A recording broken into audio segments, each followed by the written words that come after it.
Hello friends, welcome to our YouTube channel safety modern study. Guys, आज हम manual handling पे discuss करेंगे कि मैनुअल हैंडलिंग क्या होता है। We will talk about the manual handling today.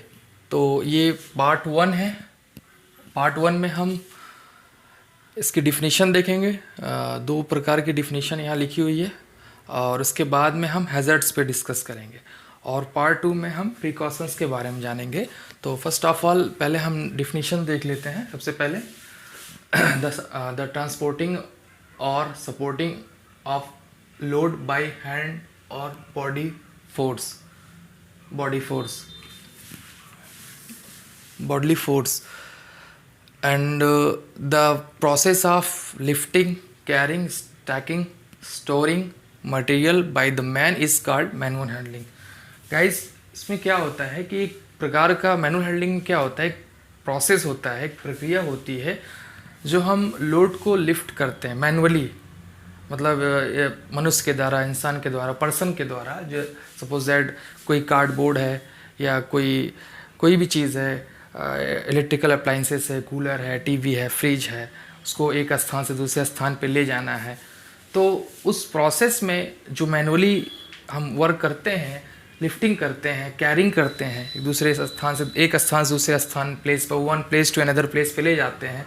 Stacking करते हैं, ऐसे कंस्ट्रक्शन साइट पे स्टैकिंग करना। स्टैकिंग लाइक मतलब एक प्लेस पर चीज़ों को इकट्ठा करना, शटरिंग हो या इवन जो भी वहाँ पे मतलब चीज़ें यूज़ होती हैं। स्टोरिंग करना, स्टोर करना मटेरियल्स को बाय द मैन, मनुष्य के द्वारा, पर्सन के द्वारा, उसे हम मैनुअल हैंडलिंग कहते हैं। ये डिफिनीशन हो गई क्लियर। उसके बाद में एसोसिएटेड हैज़ार्ड्स जो होते हैं उसके बारे में जानते हैं। एसोसिएटेड हैज़ार्ड्स जो होते हैं, we have written 12 associated hazards in this video on here also. तो इस पे हम देख लेते हैं कि जो एसोसिएट हैज़ार्ड्स होते हैं वो क्या क्या होते हैं।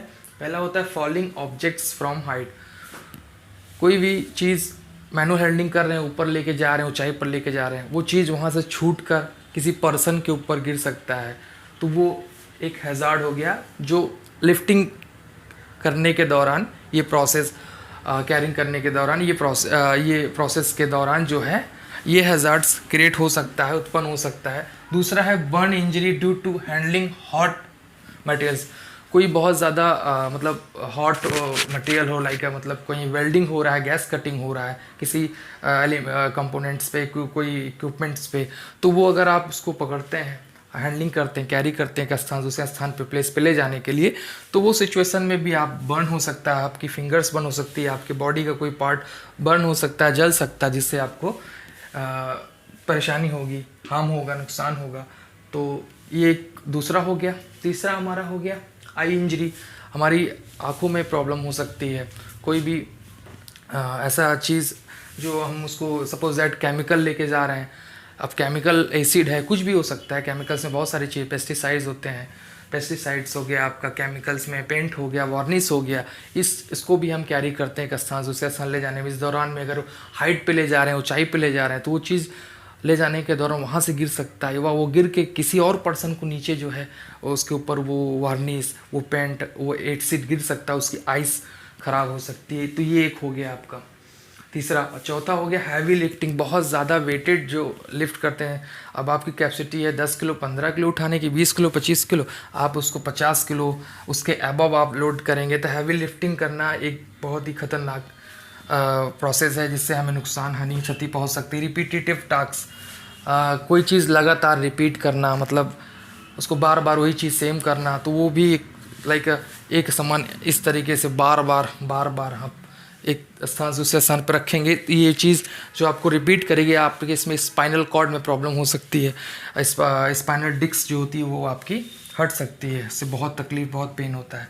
ये हो गया पुअर पॉस्चर्स एंड एक्शंस। यहाँ एंड होगा guys, and actions. Poor posture and actions में क्या होता है कि इस सिचुएशन में आपका स्टैंडिंग पोस्चर क्या है, सिटिंग पोस्चर्स क्या है, वॉकिंग ऑन मैनर, ये सब चीज़ें पोस्चर्स में आती। लेकिन बट यहाँ पे पुअर पोस्चर्स का सेंस ये होता है कि आप आपका पोस्चर सही नहीं है, आप सही पोस्चर में नहीं काम कर रहे हैं, वो तो हो सकता है वो उस एक्शन के उस कार के दौरान आपको आपके डिस्क में प्रॉब्लम, आपकी बैक इंजरी हो सकती है, प्रॉब्लम्स क्रिएट हो सकती है। ठीक है, तो 6 हो गया आपका। 7 हो गया, ये हार्निया का भी प्रॉब्लम होता है, जो कि हमारे हार्निया और यहाँ एंड फ्रैक्चर हार्निया में गाइस क्या होता है कि ओवर हैवी लोड लेने से हमारे बॉडी में एक ऐसा पार्ट होता है जिसमें वो प्रॉब्लम स्टार्ट होती है यहाँ पे। जैसे ज़्यादा हैवी लोड लेने से ये प्रॉब्लम होती है, इसे हम हार्निया बोलते हैं। और फ्रैक्चर वही है कि ज़्यादा हैवी लोड लेने से आप स्लिप भी हो सकते हैं, ट्रिप भी हो सकते हैं, और उसके कारण आप चोट खा सकते हैं। जैसे आप फ्रैक्चर हो सकता है, डिसलोकेशन ऑफ बोन, आप गिर जाते हैं, सपोज दैट सरफेस एरिया बहुत स्लिपरी है और कोई लोड आपने लिया हुआ है, उस दौरान आप स्लिप कर सकते हैं, तो उसमें भी गाइस जो है आपकी जो बोन है वो डिसलोकेशन हो सकती है, एक अपने स्थान से हटकर दूसरे स्थान पे जा सकती है, तो अपने प्लेस को छोड़ के ये इस प्लेस पे आ सकते हैं। जिसमें ज़्यादातर ये शोल्डर्स में बहुत होता है, शोल्डर में ये प्रॉब्लम होती है, जो हड्डी का हट जाना, तो वो प्रॉब्लम होती है डिसलोकेशन ऑफ बोन। और भी पार्ट में, बॉडी के पार्ट में हो सकता है। फुट इंजरी, पैरों में भी, फुट में भी ये प्रॉब्लम हो सकती है। आपका बहुत हैवी लोड है, सपोज दैट स्लिप करके गिर गया आपके पैर पे, पैर भी कट सकता है। अगर शार्प होगा एजेस उसके शार्प होंगे, तेज़ होंगे, तो उसमें गाइस प्रॉब्लम हो सकती है, आपका पैर कट सकता है, फिंगर कट सकती है, छिल सकता है, वो सारी बैक इंजरी हो गई, आपकी बैक में प्रॉब्लम क्रिएट हो सकती है ज़्यादा हैवी लोड कैरी करने से, लिफ्टिंग करने से। उसके बाद में आपका है 11th में आपका है पुअर वर्क प्लेस डिज़ाइन। आप जिस वर्क एरिया में आप काम कर रहे हैं उस वर्क प्लेस पे में भी हो सकता है वो उतना सूटेबल ना हो, आपके कार करने लायक की जगह ना हो, बट आप वहाँ पे लिफ्टिंग कर रहे हैं, कैरिंग कर रहे हैं वो चीज़ों को, हो सकता है आप स्लिप करके गिर सकते हैं, ऊंचा नीचा होगा तो वहाँ पे ट्रिप कर सकते हैं, बहुत सारी सिचुएशन बन सकती है। तो पुअर वर्क प्लेस डिज़ाइन जिसमें जो है हैज़र्ड्स क्रिएट होता है, और इस सिचुएशन में आप लिफ्टिंग कैरिंग करते हैं तो वहाँ पे आप इंजरी हो सकती है, आपको चोट लग सकती है, जिसका जो है इट कम्स इन हैज़ार्ड्स में आता है guys poor workplace design. Last है हमारा 12th, load that are unstable, unbalanced और हार्ड टू होल्ड। इसमें क्या होता है गाइस कि मतलब लोड जो है, हमारा भार जो होता है वो अनस्टेबल हो, अस्थिर हो एंड अनबैलेंस्ड, असंतुलित हो, अस्थिर हो, असंतुलित हो, और हार्ड इतना ज़्यादा हो कि इसको होल्ड ही ना कर पाए, आप होल्ड ही ना कर पाए, इतना हार्ड हो। तो अस्थिर, असंतुलित लोड को, भार को जो है हम नहीं इजी पकड़ सकते हैं उसको, इसलिए उस दौरान उस सिचुएशन में वो लोड हमारे ऊपर गिर सकता है या किसी और के ऊपर। तो इस सिचुएशन में जो है वो एक ये चीज़ जो है यहाँ पे खतरा क्रिएट कर सकती है, load that are unstable, unbalance और हार्ड टू होल्ड। तो ये गाइस हो गया 12 हैज़ार्ड्स कंप्लीटेड है इसमें। और इसके सेकेंड पार्ट 2 में हम जो है प्रिकॉशंस के बारे में जानेंगे। तो गाइज़ ये आपका कंप्लीट है। आई होप आप लोग को ये वीडियो समझ में आई होगी गाइज़। Thank you guys.